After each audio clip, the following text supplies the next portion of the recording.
On June 14, 2025, the world watched in shock and disbelief as Iran launched Operation Severe Punishment, a massive, coordinated barrage of missiles and drones directly at Israel.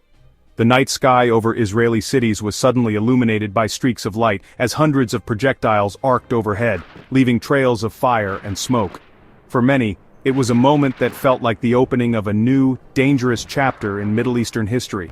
This was no proxy war, it was a direct confrontation between two regional powers, designed to overwhelm Israel's sophisticated air defenses and send a clear, unmistakable message to the world. Iran was willing to risk all-out war to defend its interests and retaliate for perceived aggression. The sheer scale and precision of the attack stunned military analysts and governments alike. Air raid sirens wailed across Israel, echoing through the night as families scrambled for shelter. Explosions rocked cities from Tel Aviv to Jerusalem, shattering windows and igniting fires, while the Iron Dome system lit up the sky in a desperate attempt to intercept the incoming missiles. For millions of Israelis, the sense of security they once felt was shattered in an instant.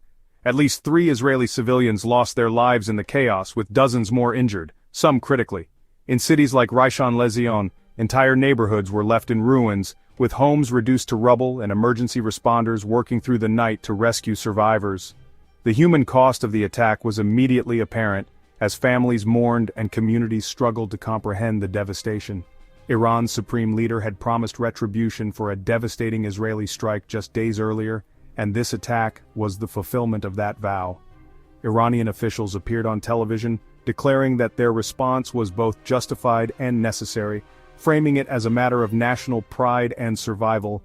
The world watched as the rhetoric on both sides grew even more heated. The assault marked a dramatic escalation in a conflict that had simmered for years, the culmination of countless provocations, covert operations, and retaliatory strikes. Both nations began mobilizing their militaries, preparing for the possibility of further violence. The region braced for what many feared could become a much larger war. To understand why Iran took such a monumental risk, we must look back at the series of events, miscalculations, and confrontations that led up to this fateful night. The roots of this conflict run deep, shaped by decades of rivalry, suspicion, and unresolved grievances. The missile rain was not the beginning but a violent chapter in a much longer, bitter conflict, one that has shaped the destinies of both nations and continues to threaten the fragile stability of the entire region. Just 2 days before Iran's massive missile barrage shook the region, a dramatic and highly secretive operation was already underway. Tensions between Israel and Iran had been simmering for months, with both sides preparing for the possibility of open conflict. Intelligence reports warned of imminent threats, and Israel's leadership decided to act first, hoping to catch Iran off guard and prevent a devastating attack on its own soil. Israel launched Operation Rising Lion, a bold, meticulously planned, preemptive strike deep inside Iranian territory. The operation involved a complex coordination of air, cyber, and intelligence assets, with elite units on standby for rapid response. The primary objective was clear: cripple Iran's nuclear program and missile capabilities before they could be unleashed against Israeli cities. This meant targeting not just facilities, but the infrastructure and leadership behind them. Using precision drone strikes and advanced munitions, Israel hit key nuclear sites at Natanz and Fordo, causing significant damage to Iran's uranium enrichment capabilities and setting back its nuclear ambitions by years.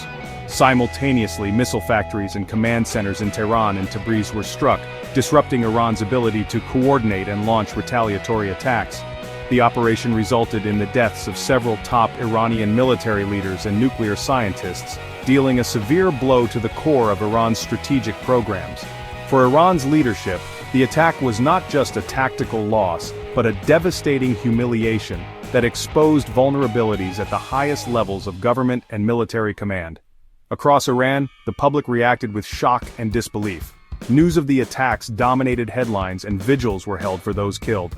The sense of national pride was deeply wounded. The sheer scale and precision of the operation left Iranian officials reeling, scrambling to assess the full extent of the damage and restore order. With its military on high alert and parliament in emergency session, Iran was left with little choice but to respond forcefully, determined to restore its honor and deter further attacks. Instead of neutralizing the threat, Israel's operation ignited a firestorm, pushing a long, simmering shadow war into the open and setting the stage for a dangerous new phase of direct confrontation. The June 2025 exchange was the climax of years of escalating tensions, not a sudden eruption. The October 2023 Hamas attack on Israel intensified proxy battles between Israel and Iran-backed groups, pushing both sides toward open warfare. In April 2024, Israel struck an Iranian consular building in Damascus, killing senior IRGC commanders, a major escalation. Iran responded with its first-ever direct missile attack on Israel, breaking a long-standing taboo. The shadow war became increasingly public assassinations of Hamas and Hezbollah leaders, retaliatory missile barrages, and strikes on missile sites. Each action demanded a stronger response, creating a dangerous cycle. By late 2024, covert operations had given way to direct military confrontation. The stage was set for the devastating attacks of June 2025. As Iranian missiles and drones rained down in the dead of night, the skies above Israel and its neighbors lit up with streaks of fire and thunderous explosions. The attack was relentless, with hundreds of projectiles launched in waves, targeting both military and civilian sites. Sirens wailed across cities, sending families scrambling for shelter as the threat loomed overhead. Israel's multi-layered air defense sprang into action, its operators working around the clock to track, target, and intercept incoming threats. The coordination and speed of response were critical, as every second counted. Iron Dome, David's Sling, and other advanced systems formed the backbone of this defense, each designed to counter different types of missiles and drones. The Arrow system targeted long-range ballistic missiles, while command centers buzzed with activity, tracking threats in real time and coordinating responses across the country. The United States played a crucial role, providing not just political backing but also boots on the ground and advanced technology. U.S. forces deployed Patriot and THAAD batteries to reinforce Israel's defenses, expanding the protective umbrella over key sites and population centers. American fighter jets scrambled into the night sky, intercepting threats before they could reach Israeli airspace, and providing a vital layer of early defense. British and French forces contributed intelligence, surveillance, and logistical support, sharing real-time data and coordinating with Israeli and American counterparts. This unprecedented level of international cooperation created a robust defensive shield, with interceptions taking place over Syrian, Jordanian, and Saudi airspace, showcasing a new era of regional collaboration. Despite the high interception rate, the sheer volume of missiles meant that some inevitably slipped through, striking urban areas and causing chaos on the ground. Emergency services rushed to aid the wounded and assess the damage as fires burned and buildings lay in ruins, a grim testament to the attack's intensity. The attack was a real-world test of years of joint military planning, drills, and investments in technology, pushing every system and operator to their limits. Even the best defenses couldn't stop everything. Families emerged from shelters to find their homes damaged, their lives forever changed by the night's violence. The Iron Shield held strong, intercepting the vast majority of threats, but the attack was a stark reminder of the destructive power of modern arsenals and the constant need for vigilance. The defenses were formidable, but not impenetrable, highlighting both the achievements and the limitations of even the most advanced military technology. The conflict's human cost was immediate and severe on both sides. In Iran, Israeli strikes killed at least 78 people and injured over 320, with urban areas near military sites suffering heavy collateral damage. In Israel, Iran's missile barrage killed 3 civilians and wounded dozens, with homes destroyed and families shattered. The psychological toll was immense, as millions spent the night in shelters. The conflict also spilled into the Palestinian territories, injuring children near Hebron. Israel's strikes set back Iran's nuclear program, while Iran's attack forced Israel to shut down its main offshore gas field, impacting the regional economy. Both nations faced infrastructure damage, overwhelmed hospitals, and a halt to public life.